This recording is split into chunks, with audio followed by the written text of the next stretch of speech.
Hello, hello. My name is April Malone with Yes, I Work From Home, and this is the podcast. Today I have Molly Rose Speed. She is the founder of Virtual Assistant Management based out of Destin, Florida. Molly Rose, can you take it away and let us know everything you do? Yes. Hi, April. I'm so happy to be here and excited to talk to everyone listening. So, I'm the founder of Virtual Assistant Management, and I created a Virtual Assistant Academy. So, I train and place professional virtual assistants. This all came to be about 10 years ago. I'm a military spouse of 9 years married, 14 years in total, if we count all those years together, and really just needed flexible career as military spouses would. So I quit my corporate job cold turkey and became what I learned was a virtual assistant. Didn't know that at the time. This was several years ago before it got really, really hyped up the way it is today. And along the way, I had all these military spouses saying, how do I do what you do? You've been traveling the world, you're working remote, you're making a great income. I want to do this too. So that's when I created my program. And now we also place these amazing virtual assistants with entrepreneurs. So that's what I do. And I love it. And I work full time from home. I feel like I maybe have come across your website in the past, like before this. Yeah. As I used to work as a medical transcriptionist for Mayo Clinic for a million years, it felt like. And I had multiple women come to me and say, I have kids too. You work from home, you make good money, you carry the benefits and all these things. How can I do exactly what you do? And, or they'd even tell me, I'm thinking about going to school to be a medical transcriptionist like you. And I had to tell them, like, don't do it because it's a dying field. I did eventually move away from that job. They offered a severance package because no, AI, basically, Mm-hmm. computers, intelligence and technology have, taken over basically what we used to do manually. Um, and so I started to try to encourage my friends to go the virtual assistant or the VA way. Yes, it's a cool career. I just had a conversation with someone about how it being such a great way to get your feet wet working independently, starting your own business, because you can kind of get a breath of all these different things and then decide what you want to do if you decide to go that path, or just say a general VA for the life of your career. There's so many ways to do it. So it's a good It starting point. seems like there's a million different kinds of VAs. Do you want to talk a Yeah. little bit about who you support and what that looks like? Yeah, I do a lot of educating on virtual assistants and what they are. We learned from the 4 Hour Work Week, which Tim Ferriss wrote, I Oh guess, yeah. over 20 years ago now, I think. Oh, That you can pay someone $4 an hour to basically run your life. And though that's true, if you get lucky and find overseas support and contractors, the level of support that I train my virtual assistants and provide for clients is US based professional virtual assistants that you almost bring in as a partner in your business, right? Not a real legal partner, but they're enrolled in your vision. They are taking ownership of their work. They have autonomy to help your business be better. So they do anything from managing your hectic inbox to scheduling to customer support to handling contract agreements and invoicing and expenses and booking travel and uploading blogs and doing social media and maybe revamping your online course or simple updates to your website. Just all the day to day that bogs down business owners. I say they all wear 27 hats, to just let them go back to the reason they started their business in the first place and really generating revenue. yeah. And I've seen people have specialties where, maybe if they have two virtual assistants, one might specialize on the social media and then the other one might do the calendar management, or I have Mm-hmm. someone who helps me with some of my editing for my podcast.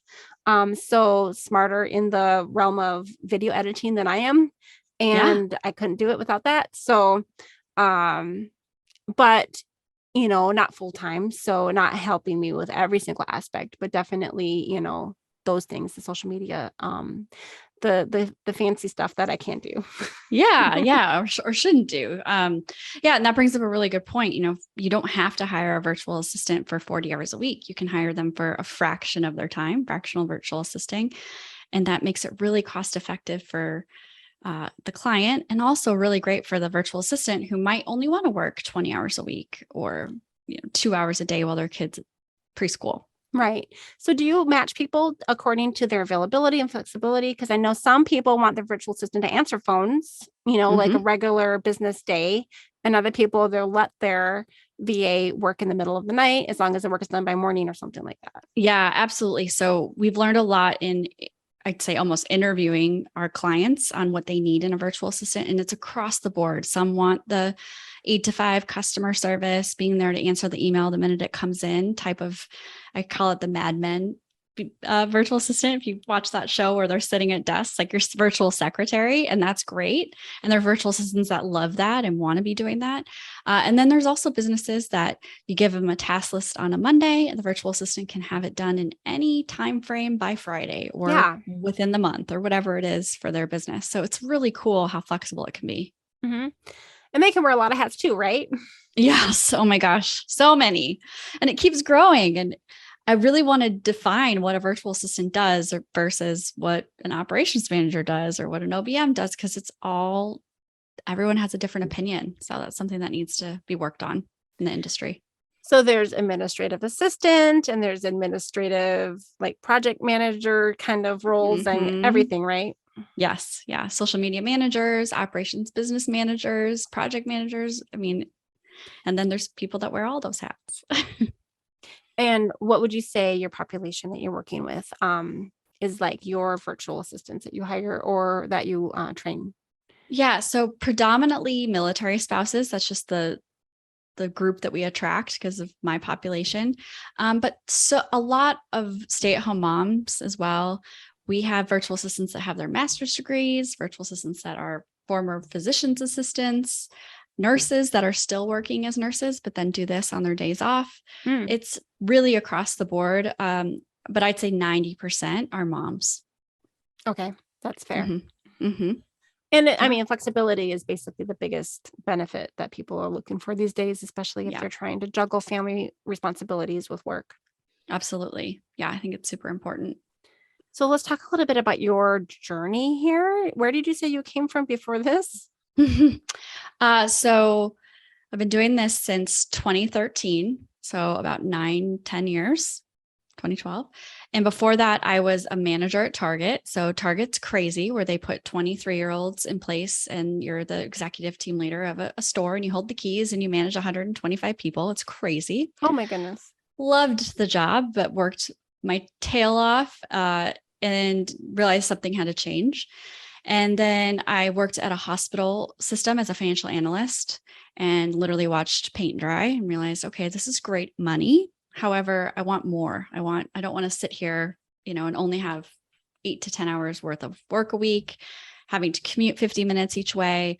And these are all the things that I'm like, something has to change. At the time, my husband was on his 5th deployment. And I hadn't taken him to the airport or picked him up from a deployment because I had to work and I didn't want to take time off my 10 precious days because I wanted to spend that time with him when he was home. So a lot of sacrificing has to be made by military spouses. And I felt that. And so also having the possibility of moving around, I knew that something needed to change. And that's when I took the leap, if you will.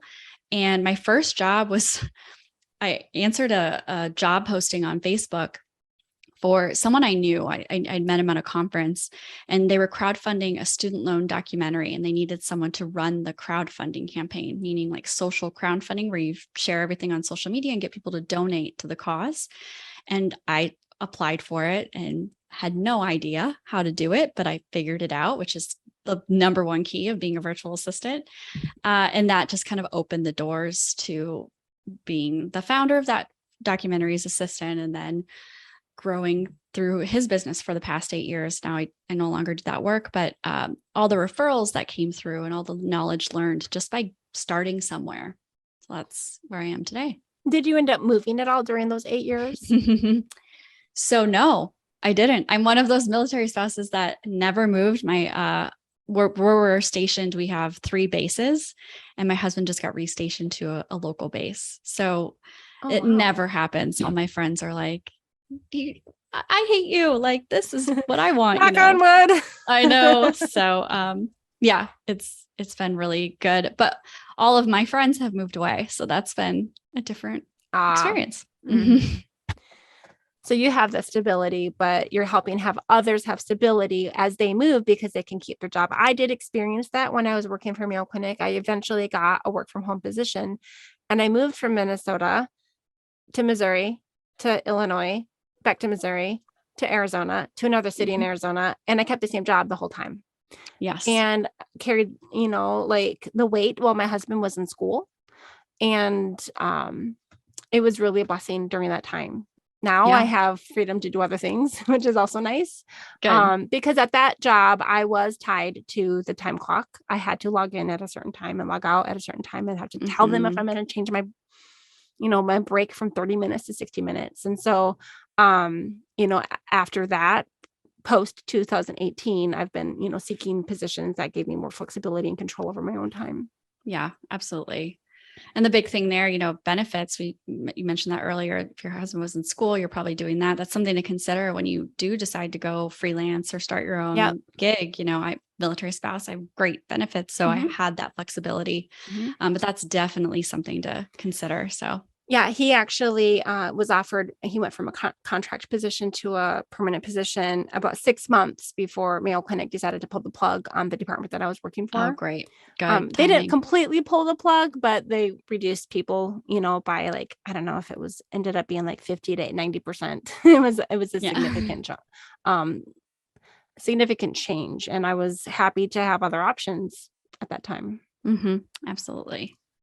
So you are working from home exclusively, or do you do any hybrid stuff? Do you go into a workspace or coffee shops or? So pre-pandemic, you'd find me in a coffee shop at least twice a week. I also got a dog over the past 3 years that I just don't like leaving. So I find myself at home most of the time these days. I do have clients of my own that I keep just to stay fresh, and I still enjoy the work. So I do travel about every 8 weeks to Nashville, host retreats with that particular client. So that's really fun and just kind of wakes me up. Last week I went to a conference. So I'm always trying to get out. I think that's super important. Like I am a completely different person this week than I was the week prior to last after going to a conference and networking and kind of just getting outside my bubble. Yeah. I actually also got to go to a conference, but it was for my work in-person job that I have that's just 2 days a week right now. Good, so it's interesting having this podcast as I've personally experienced like the gamut from working. I think I had been working full-time for the English as a second language companies. And then, I've done a few things, and now I'm, half of the time in the office and half of the time I'm teaching adults in person. And then the other half I'm doing stuff from the home. Yeah. So I kind of feel like I can start to, I don't know, just agree with or, understand where everyone's coming from. It's nice. Yeah. Yeah, it is. It is. So before we started recording, you told me you have an adventure coming up. Do you want to go ahead and talk about that?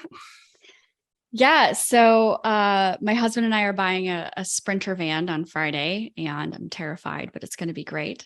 And it's already converted. So we're going to do van life. He's in transitioning to the reserves and getting I call it big boy job, I guess. And so we have some flexibility now to take some time. So we're going to hit the road. And my biggest question was, how equipped is this for Wi-Fi and data and being able to work? And the gentleman we bought it from was a lawyer he still is, but during the pandemic, they were gone all the time and he never missed a Zoom call. So I'm really excited about that. So we're going to hit the road and then come back for Christmas and have it home in Florida. We have lots of events planned, and then we'll go back out in January. So I'm really excited to see what van life and working remote is like in the middle. Right. So do you have like a jetpack for your Wi-Fi and everything too? I have to get that stuff actually, but I've done a lot of research. So we'll probably buy not only Verizon's puck, but like AT&T's puck just to make sure we have that. And then there's a cellular booster on. You're like, roof. I'm going to have all the bases covered. All the things. I would want to too. That would probably be the most nerve-wracking for me, is not knowing, because like if you're driving into certain regions, as you know, because we were talking before we started recording that, you're from Iowa. I'm from Minnesota, and there's certain areas of the country that you start driving through and you're like, I can't connect. No, it's like you're handcuffed. Yes. So hopefully if you cover your bases, and probably you can find maps to kind of help ahead of time. I think I think there's a lot of research done. And I think the pandemic really helped all that information come to light because so many people started doing this. So Right. yeah, I'm excited. Okay. So probing question, are you going to like sell everything and just live out of the van, or are you keeping the No, place we're you're at? keeping the house. And we'll see how long we do this for and decide to put some renters in here possibly. But for at least for the first 4 months, we'll keep it and then kind of come back and reassess. Tell me a little bit about Destin. Is it like a touristy area? Do you have people that you would be able to easily fill your home with? Yeah. So Destin is a amazing vacation spot. I didn't know about it until I moved here. But we have those crystal clear water beaches, white sand beaches, and it's just amazing. And too many people know about it now. It used to be a lot quieter. So I've owned a vacation rental before and done very well down here. It's a great place to come down with families and Airbnb. And I unfortunately live in a residential neighborhood that is protected from Airbnbs, which is a really nice thing. But we can have traveling nurses or long-term renters in, so that'll be an opportunity for that. If you haven't visited Destin, I highly, highly recommend it. So I actually live next door. I live in an HOA that doesn't allow Airbnb short-term rentals either, but the landlord of the house next door to me is getting around it because he's like, well, your HOA doesn't have a rule about the length of like what qualifies, the length of stay. So his idea of a long-term rental is not the same as maybe mine would be. That's fun. So you can look into that. Yeah, you work it. However you work it. So some people can get by with like a 28-day, like a 4-week thing. Like that's like acceptable. Like you said, with travel nurses, I guess sometimes my brother's looking into travel nursing and banning it. Yeah, that's smart. Yeah. That's a good way to... So what will change for you? How are you preparing yourself? Are you in a big home office right now? Or are you able to be pretty flexible or remote? Yeah, so I do. I have the luxury. I've moved, though we've stayed here for 8 years, I've moved 5 times. Just as, you grow wealth, you buy into the neighborhood that I wanted, my dream neighborhood. So I'm really lucky to live here, and I have a beautiful home office that I'll be sad to leave. But I'm also just really excited about just kind of breaking up the monotony of the day to day and kind of just seeing what is out there. And we're planning on moving in the next couple of years. So this will give me the opportunity to kind of explore different parts of the country. Mm-hmm. But yeah, I think being in a confined space with my husband, who's also probably going to do some work from home work, it's going to be interesting. So I'm checking out your office area and you're sitting on a beautiful chair. Will you be able to fit a chair into the van, or are you planning on like working off your bed, or what are you imagining right now? So the van that we bought has a desk that we'll be able to easily sit at. And so that will be really good. And then I also will bring like a folding table, and I've been doing some research with these like gazebo things that are netted that we can put kind of table and chairs at. So sit outside, and that'll be really good. So what kind of people are you are hiring people to train, or you're hiring, or you're allowing virtual assistants to train with you, and then you help place them? Can you just explain the structure of your business a little bit? Yeah. So my Virtual Assistant Academy is a training program for someone who wants to go from not being a virtual assistant to being a full-fledged professional virtual assistant. So not only do we teach you the business side of, you're essentially running your own business, and that involves what are your service offerings, what are your pricing, your contracts, your proposals, how are you billing, how are you going to handle your taxes, how are you onboarding a new client. There's tons of stuff that goes into all of this. And then we also teach you the tech side, which is always changing. Everything gets revamped all the time based on the needs. And then I'm very involved with the virtual assistants that we have. I love getting on calls and continuing the education. So it's not just like you're thrown to the wolves and have to figure it out. And then on the placement side, let me back up. So anyone can really be a virtual assistant. There are definitely skills or personality types that I look for that tend to be more successful, very type A, organized, very responsible, take ownership, not afraid to kind of just get into someone's business and start taking charge. Like, oh, I noticed all these things that need to be fixed. I'm just going to do it without being asked if the situation lends itself. That's just super important. And then I think the ability to figure it out is probably the most important thing. Like, you can Google anything, you can YouTube anything, try to figure it out before bothering the client. I think that's a huge trait that I look for, the ability to have that trait. And then on the client side, just because of the networks I'm in, we attract a lot of agency owners, agencies, financial professionals, public speakers and authors and coaches, that kind of world. So the creatives along with agencies. And they're across the board looking for different things. Agency owners might be looking for someone to actually do their agency product, like if they're an agency that does newsletters, the VA is going to be hired to put those together for the client, versus a virtual assistant that might be hired to actually help the agency do their own newsletters or do their own admin. So there's different hats that a virtual assistant can wear within a business, and it just depends on what the client is looking for. Pardon me.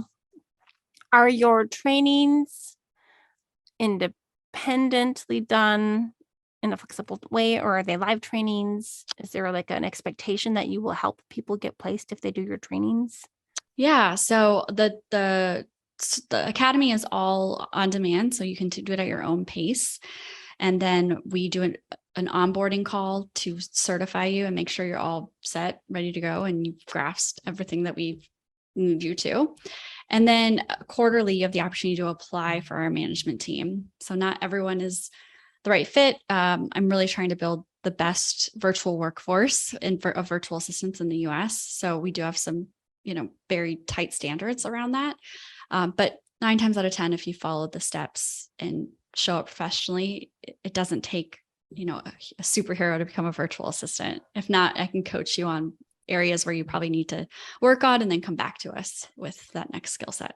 So I can imagine the people that would be applying for these kinds of positions are the people who are naturally organized, who like to fix things, who like to, take charge. Are they often getting matched with people who are struggling in all of those kinds of areas?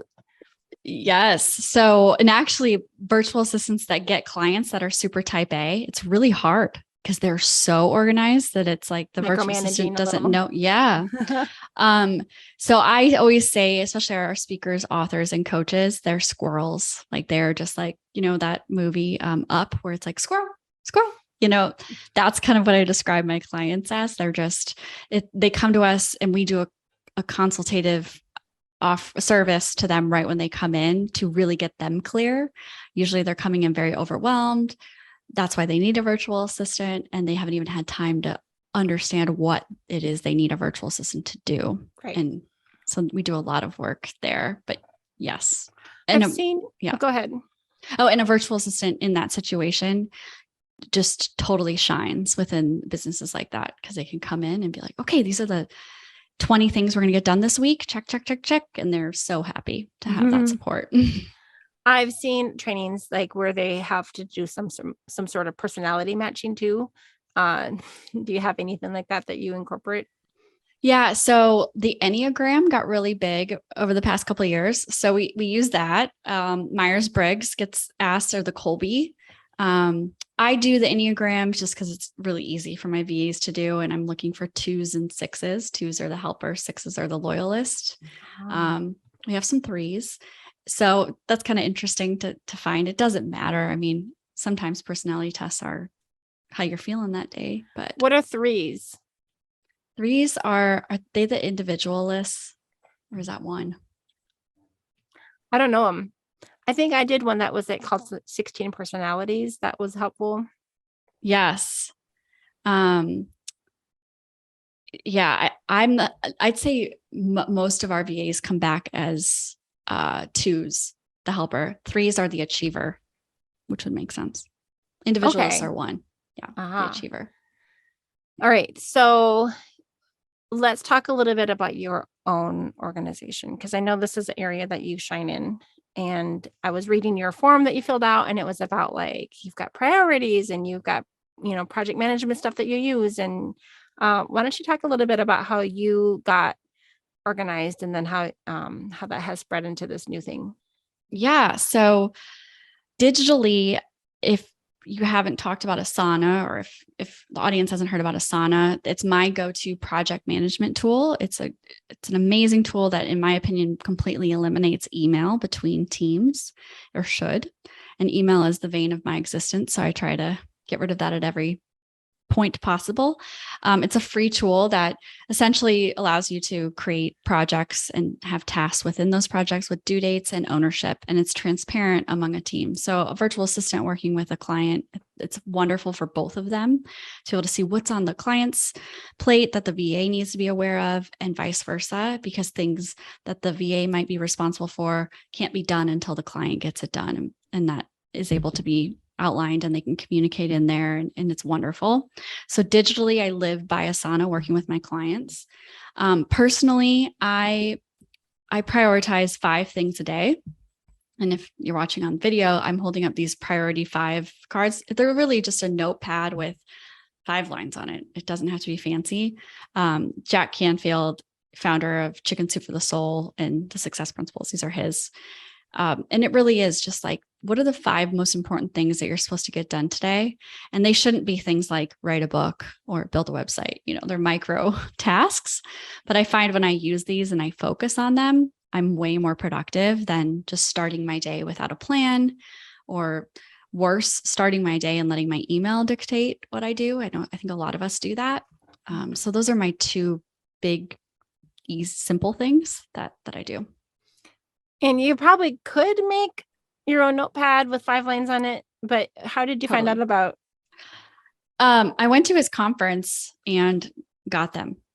Mm-hmm. And then I helped with one of his retreats and got more. So I've kind of got myself into the Canfield community a little bit, but yeah, I really like them. They're on the website, I'm sure, but you don't need them. I mean, you could just use a Post-it or a notepad, or I have a great planner too, if you want to know about that. Tell us all about it. So I'm a planner person too. It's called the Law of Attraction Planner. So I'm very purposeful about how I spend my time, reflecting on what went well the last month. How can I be better the first month? What are my 3 goals? And this planner really, really breaks things down. And then on a daily basis, it has your priorities at the top right there. I usually do both. I'm just redundant with things.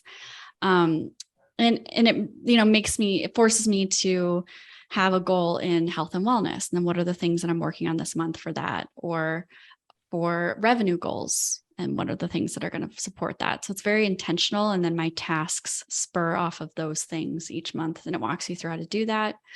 It has a really great wheel of life in there. Each month you fill out to see kind of where you're balancing. And it's crazy eye-opening to do that on a monthly basis. So I highly recommend it. I've gone through a lot of planners, and this is by far my favorite. Say the name of it one more time.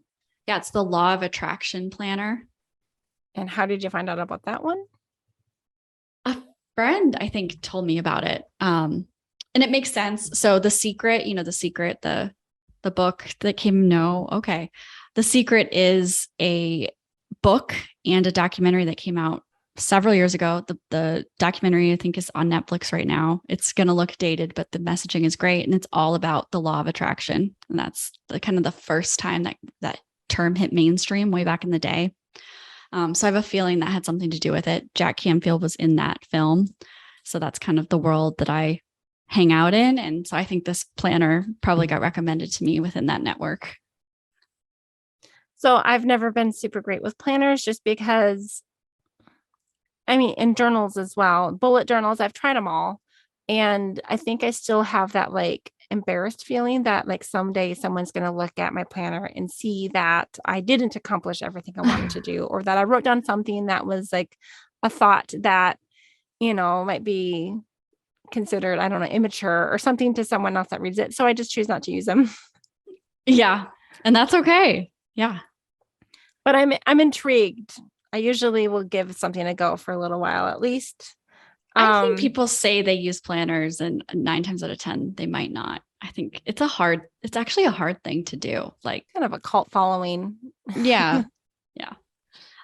But it looks like you have some pretty good work-life balance. Do you want to talk a little bit about how you've gotten to this point, and if there were any struggles along the way there? Yeah. this has been something that's definitely been learned and is still a learning of work-life balance. There were so many years where I would put client calls that would happen at 8:00. I'd answer them, or I wouldn't protect my bubble, and I just was free and open to do things. And I think one of the things I started doing early on that I coach against now is, when you set the precedence with whoever you're working with, that you're available when they call, even though that's not scheduled, or it's a Saturday morning and you allow it to happen. It's like a training a dog. Then it will start to happen, and now you're available. And then when you make yourself not available, then you're failing, or then you're not good enough anymore. So I think that's something I learned really the hard way. So as new clients would come in, I've learned how to kind of balance and protect that bubble and set those standards up front. So that's been really, really important to me. And then another thing I usually say to my virtual assistants is the beauty of this is we're creating our career around our lifestyle, not our lifestyle around our career, which is why we're all doing that. So make sure that you keep it that way. So if you want to go to your kids' soccer games at 3:00 on Tuesdays, go. You don't have to be at your desk from 8 to 5. You can balance this. Just schedule the important things first, and the rest will fall into place. So I'm really good about that. This year in particular, I don't take any phone calls on Mondays or Fridays, and it's just blocked. I try not to work on Fridays, though sometimes it creeps in. And then I'm completely taking December off. This will be the first time I've ever done that. And I'm just going to do it. It's going to be really hard, but I'm going to do it. So it sounds like you might have a team that you're working with, that you're delegating to, that are able to take over some of these tasks. So can you talk a little bit about what your team looks like? Yeah. So I have a placement manager with my virtual assistant academy or management, virtual assistant management. I have a placement manager. So any inbound calls will probably take for 2 weeks in December, and then we'll be closed, and then we'll re-pick it back up with any leads that come in January. It's all about setting up that system. So she'll have her time as well. And then for my virtual assistants, I'm encouraging them all to slow down in December. So it's our business. We can make the rules to some extent. We have to certainly show up and serve, but I think everyone's going to appreciate that break. So I'm just able to do it. Do you mind if I ask if you have a distinction between the 1099s and actual employees? Yeah. So our clients can hire our virtual assistants on a W-2 or a 1099. That's up to them and their business. And the virtual assistants don't mind whatever it is. If you go through my agency, we do 1099s with our contractors. Yes. And then just for business owners out there, I pay myself on a W-2 from my business. And then extra money is earned through distributions. So one of the things that I've learned in the last several years is some of the distinctions between what a contractor is, independent contractor, and employee is. And so it sounds as if you have 1099s. That means that they get to choose how and when they work. Yes. Yep. Absolutely. W-2s can as well, if that's the agreement that you have in place with your employer. But yeah, 1099s, it's your business, your flexibility. You're paying for it, and the taxes that we have to pay as 1099s. So that's important to honor as well as if you're a 1099. Yes. Has that affected your ability to hire from certain states then, California and others? No, I haven't had any issues that I've ran into yet, knock on wood. California we had something with that recently. I can't exactly remember what happened there. I think she might have moved and it just resolved itself. But yeah. All right. So let's talk a little bit about your own routine. I'm looking at the form that you filled out, and it looks as though you've focused a lot on prioritizing your own needs. And can you talk a little bit about how that's affected your business? Yeah. 2020, what are we in? 2? Definitely was a game changer, I think, coming out of the pandemic and really just getting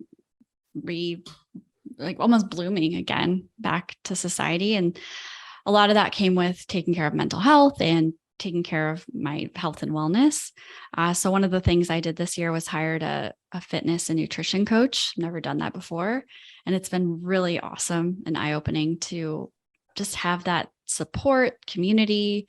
I've learned a lot about food, and I've had a lot more mental clarity as a result of just eating better, drinking less, or having more water in my diet, things like that, that are just, you just ignore as a business owner. That reminds me, I'm wondering where I put my water. Individual. Yeah. Now I'm more thirsty. And then on the fitness side, we have a gym in our garage. My husband's very active. So I never used it, hated it. And now I know what to do. Like I'm told what to do every day. So that's really helpful. And then she also encourages goal setting and some of the things that I talked about with the priority 5. That's kind of her practice too. So that's really cool. It's just the whole mind, body health taken care of. So that's been really game changer this year.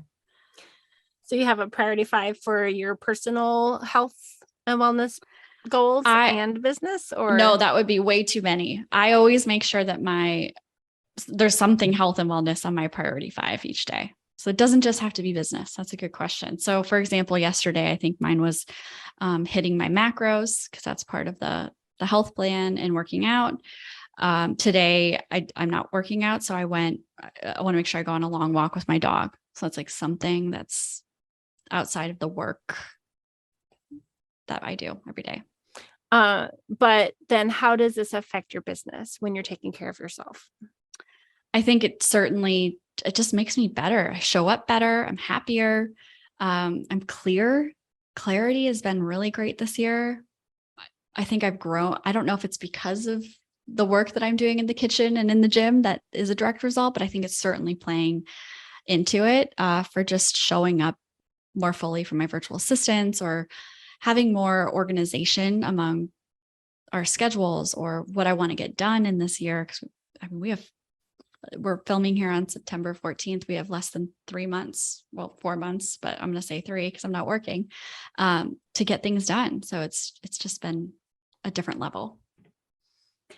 How do you think that you will do when you come back in January? Like, what's going to be on your plate when you come back?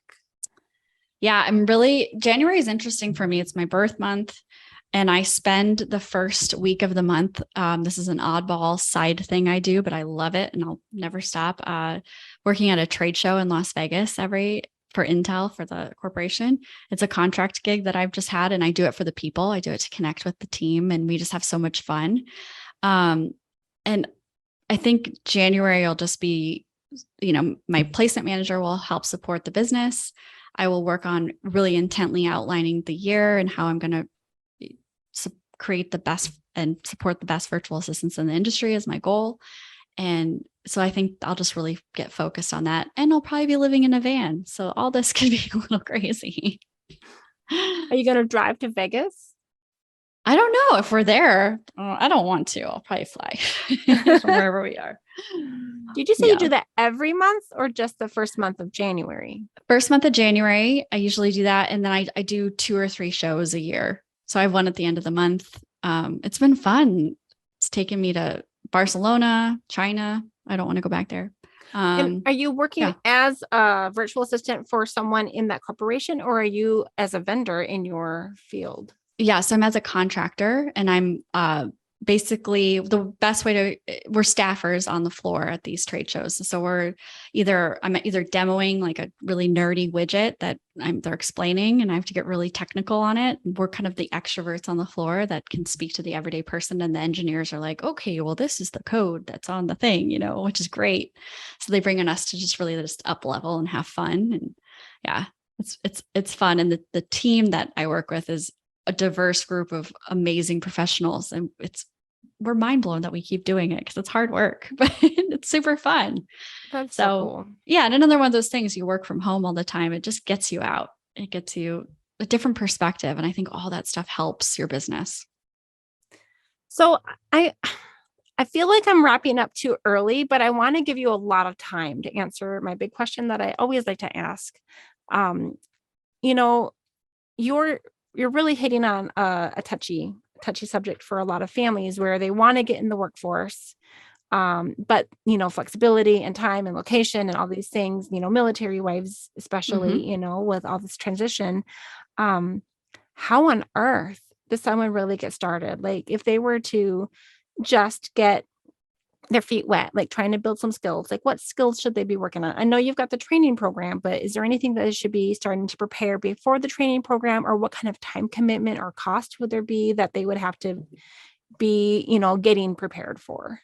Yes. So first of all, I believe we all possess skill sets that a virtual assistant has.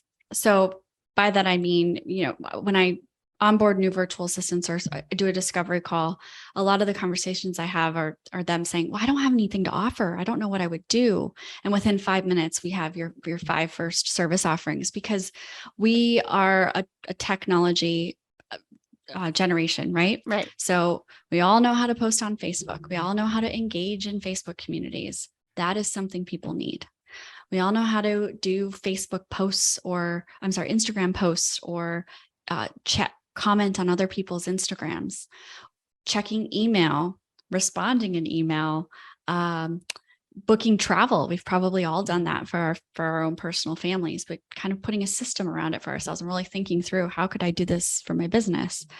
Or calendar scheduling, or, you mentioned editing, copy editing. If you're a good copy editor, that's not necessarily a virtual assistant, but having this conversation might be like, oh, I could offer that as a service. And that's just a value add. So there's some basic things that I think we all know how to do. So I challenge anyone listening that's interested in this to start thinking through that stuff.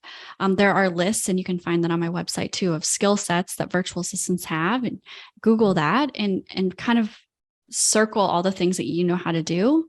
And then also maybe put a square around all the things that you don't know how to do, but you would probably figure out, and then start to figure them out. And Google it and YouTube it and Bing it or whatever you choose. Right. Yeah. And then little by little, your toolkit will start to expand, and you'll be like, okay. And then you'll get your first client. And that could be going through a program like mine, or it could be you've identified your skill sets. You know what you want to charge. You have 5 hours a week to offer to someone, and you're going to put a Facebook post out there and say, hey, I started this new venture. This is what I do. This is I have 5 hours a week. Maybe don't put your fee out there. That's something you can talk about with them privately, and just see what happens. Or email the top 25 people in your life. Not that you're asking them to hire you, but you're asking their network, because then the person that sees that Facebook post is going to say, oh, that's really cool. Okay. And then 4 days later, their neighbor, John, is going to be over at their house. And he's going to say, I am so stressed out in my business. I really need help. Hey, so-and-so just posted this about being a virtual assistant. Let me connect you. It happens all the time. So those are some simple steps that you can do that you don't have to, if you don't want to invest in a program, you don't have to. By all means, if you're thinking about making this a profession and you want to do it the right way first, it'll save you tons of money down the road. Believe me. But you don't have to do that. And there's a lot of stuff available for you. So for the people that don't know what a virtual assistant really is or does, you could also think of like a personal assistant, or even like a personal shopper, or an administrative assistant who works remotely, right? Like, are there other names that you could put to that, just to help people get their mind around, or their head around what that would really look like? Yeah. Virtual administrative assistant, virtual assistant. We talked about personal assistant. I'm really happy you brought that up. So I'm sure maybe if moms are listening and you run a really great household and everything's organized, the kids' dance stuff is on the calendar, the tutus are ordered, the kids' soccer gear is there, the grandparents have the schedule. That is something that a female executive at a major company is probably pulling her hair out and so challenged by, because she's working so hard. And then when she gets home, then she has to do all of this. If all of that was taken care of, so she could just show up to the dance recital or the soccer game and her grandparents were there and everyone was on the same page, that would be such a valuable thing to offer someone. Or grocery ordering, or scheduling the cleaning person, or the lawn care, managing contractors. There's so many personal things that if that's kind of more in your wheelhouse, less computer and tech and more in the personal management, life management, that would be a great, great service offering for someone. And how has the industry changed since Tim Ferriss wrote about it 20 some years ago? Well, I think that definitely started a lot of it. I think that book opened people's minds. I don't The believe 4-Hour Work Week book. 4-Hour Work Week really exists. But I think it definitely laid the groundwork for what it is. And then I think the pandemic, which I hate continuing to talk about it, but really made people comfortable with hiring virtually, working virtually, having never met someone and building a connection with someone. And it's really helped the business, the industry. What kind of benefits would it have to the person who's in need of a virtual assistant? How do you sell that service to these people? Yeah. So what I like to say is mostly they're business owners. It's rare that we get an executive, say a mom, like I explained that, just based on our marketing. But when these business owners started their business or solopreneurs, they started it for a certain reason. They want to coach this demographic and offer this service, or they're a financial advisor, or they're a real estate agent, and they're passionate about this and they're really good at this. But along the way, they started to wear what I call 27 hats. And that includes social media and email and bookkeeping and all the things I've been talking about. And they start to hate their business. They start to miss family events because they're working too much. They're stressed out. They're frustrated. They're unorganized. Their clients are upset. That's when they need to hire a virtual assistant to start taking all of these monotonous tasks that they should not be doing, they're either incompetent at or competent at, but should not be doing at all, and outsourcing to a virtual assistant who is actually loves to do that work. And I know that sounds crazy because you might say, oh, that's just admin work. It's so much more than admin work. Mm-hmm. It's very important. Do you feel like just the fact that our entire, marketing strategies have changed from, paper, like ads and mailers and flyers and posters, billboards, to like the social media stuff has also just demanded more need, a bigger need for this sort of work?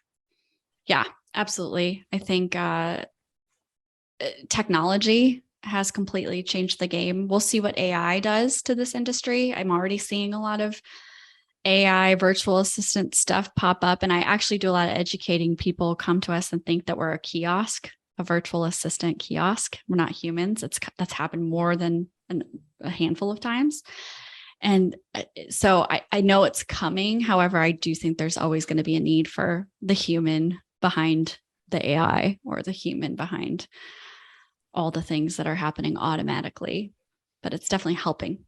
And then another thing that I know comes up is people are like, how can I compete with the people in Upwork who are doing the same services, but only charging $4 an hour? Mm-hmm. How does your company and the people that you hire and work with you stand out? Yeah, again, a lot of educating. So virtual assistants that charge $4 an hour, $8 an hour, it's likely that they're overseas. And that's not a bad thing. I hire contractors overseas all the time, but I'm very, very specific. Like I spell out exactly what I need. This is the research I need. This is the graphic that I need and where I need things. I basically create it in Canva, send it to them to make better. That's how specific I am. So that takes a lot of work. And I think when you hire US-based virtual assistants, and again, you can find this overseas if you're lucky, but they're a needle in a haystack. You're getting someone that you can sit down and have coffee with at some point. And I always say they'll be enrolled in your vision. They'll care about your business as much as you do. They'll learn with you. They'll grow with you. They'll become a team member that you can really rely on and support.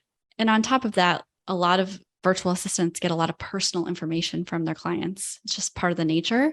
And so there's a little bit more trust there that's built because we're able to do things like we are now. We're having a Zoom conversation, or I know a lot of virtual assistants do end up meeting their clients, say at a conference or something where they're invited to go support them. So that creates that level of trust, and then they can just be that much more valuable within your business. Do you find that the demographics are varied? Do you ever have say men or women who are you mentioned nurses, like former nurses, former something. Do you ever find people that were like former secretaries or, I mean, I guess I usually think of like working moms or Mhm. younger people that want to be virtual assistants, but do you have like the older teachers or other demographics come in? Yeah, we do. And the not all, but the tech piece sometimes is a challenge because when you're working in an office, they might be using Microsoft and Outlook, where the online space predominantly, I'm not saying it all do, really uses, say, Google Suite Oh, for right. all Yeah. everything. So that's kind of different. Same. Google So they just have, Workplace now, right? yeah. So they just have to be willing to learn the tech. Mhm. And I know even me as I get older, I'm like, oh my gosh, this new thing. Or when I TikTok came out, know, I'm like, I don't want to learn TikTok. And right? I'm like, no, I have to learn it Mm. because then I'll be one of those people that's older and is like, oh, I don't know how to do this. It's like when Mhm. the computer came out, my dad had no idea how to use it. It's that. So I think as long as they're willing to learn and try all the new stuff and not get frustrated, then it works out great. And then younger people, I mean, this is great for college students and beyond. So it just depends on where you're at. Well, and then the younger people supporting the older people who have a business and they don't want to learn the new technology. They don't have Right. to. They don't. They don't. And they're way faster. I mean, a 24-year-old is so fast at doing, let's say, TikTok, whereas me, I'm 34. It takes me way longer than I see these kids doing it. And I'm so mad to say that. But even at 34, I'm saying that. I'm sure the 50-year-old's like, oh God. Oh, and I have you by a So, decade, so so you get it. I do. All right. So tell me about how people can find you and what they would expect if they wanted to sign up for one of your trainings. Do you have like a launch date for different things or is it like evergreen? Yeah. So virtualassistantacademy.com is an evergreen certification program for virtual assistants. And you can take it at your own pace. Most virtual assistants fly through it and then come back to it when they get their first client. They're like, okay, what's the proposal now? What's the contract? And they can review it. And then they become a part of our community. So we have ongoing calls and we really get to know them. Virtualassistantmanagement.com is our placement agency, and you can book a 15-minute discovery call there to speak with our placement manager and see if it's a good fit for you. And what does that mean versus the training? Placement would be a client, a business owner coming and needing to hire a virtual assistant. Okay. So we do both sides. Mhm. And do the virtual assistants need to pay like a membership fee or anything to be part of your community? So there is a fee for the academy. As we're recording it today, it's $9.97. And I'm here to tell you that the return on investment on that is very short because the demand for virtual assistants is very high if you follow the steps that I give you. And then there is a fee to join the management team. There's an application fee. And then if you're a part of the management team, but it's nominal, I think as we stand today, it's $197. And I don't ever want that to be extreme or anything like that. It's just to stay in the game and allows us to update all your paperwork and keep you fresh. If people wanted to try to find this, you want to spell out your website for us and tell us how we can find it? Yep. Virtual Assistant Academy, VirtualAssistantAcademy, Academy.com. Okay. Very good. And anything else? Is that the best way to reach you? Yeah. And I'm Molly Rose Speed. I'm on all social channels at that handle. So if you guys want to engage on social, you can find me there. If you have any questions, I love to help people and point you in the right direction. And, it might be that today is not the right day, but in 2 months or come January, you're ready to go. So just connect and we can start the conversation. Okay. You mentioned Asana. Do you have any other, maybe you mentioned the notepads and the planner, but do you have any other digital or physical products that you just can't live without? My whole business is ran on Kajabi. So if you're a business owner, I highly, highly recommend it. I offer that as a service because I love it so much as well.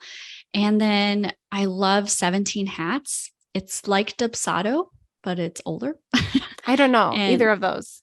Okay. So 17 Hats is kind of an all-in-one, runs your business. So it sends your invoices, your contracts, your bookkeeping, your lead forms, does your not your newsletters and such, but like your CRM. So if I'm working with a client, I need to take notes or note that we called each other or send them an email out of the system. It kind of runs the whole back end of my business. And I love it. I love it. So it's more than a scheduler. Way more. It also does that. It does 17 things. I just don't know them all. Wow. All right. Yeah. So any final thoughts? I just, to anyone looking for a flexible career, I can't echo enough starting with this. There's so many amazing directions to go with the vet background of being a virtual assistant. We have virtual assistants that get hired by corporations as a result, and they are on their way to being the COO of the companies. It's crazy, the growth that I've seen these women have. Yeah, absolutely amazing. And then virtual assistants that literally were able to earn an income while their kids were in preschool from 9 to 2:30 every day. And that pays dividends for so many valuable things they're able to do with their family by having that extra income and having the independence as a mom to have this career. And then on the flip side, the clients that are looking for virtual assistants, start documenting what it is that you need now. Just keep a notebook on the side of your computer and start writing down all the things that you should not be doing, and get help, because there's a lot of great people out there that are ready to help you. You mentioned here that you are launching a program, the Online Business Accelerator. Do you want to say a quick note about that too? Yeah, sure. It actually closed as we're recording now. But Online Business Accelerator, I work with so many clients that are not set up online the way that they should be. So this is a step-by-step program walking people through setting up their Kajabi backend. So they'll leave by Thanksgiving. I have students in right now. It's a really fun program with a website, an online course, opt-in pages, email marketing system, and a way to take payment all in one platform. So I'm really excited about that. So if you're interested in that, I'll probably do one again after Christmas, and you can reach out to me directly. All right. Well, thank you so much, Molly Rose. I have really enjoyed chatting with you. Yeah, thanks, April. This has been great. I appreciate it. I hope that if someone's listening and they want to work from home, this would be a really good place to start. If the $997 is a barrier, is there a way that they can work up to that? Like, do you have a suggestion for people that say that that's difficult for them to come up with right now? Yeah. So we have a payment plan, and a lot of our students get through the payment plan before they, or get a client before they're through the payment plan. So that's an option. Or just start kind of setting aside money for this. And there's a lot you can find online. Even I have a masterclass you can download from the website. There's skill set worksheets that you can start with and just kind of get your feet wet and see the reality that this can have for you. Awesome. All right. Well, this has been Molly Rose Speed with April Malone and Yes, I Work From Home, and we will see you next time. Thank you so much. Bye.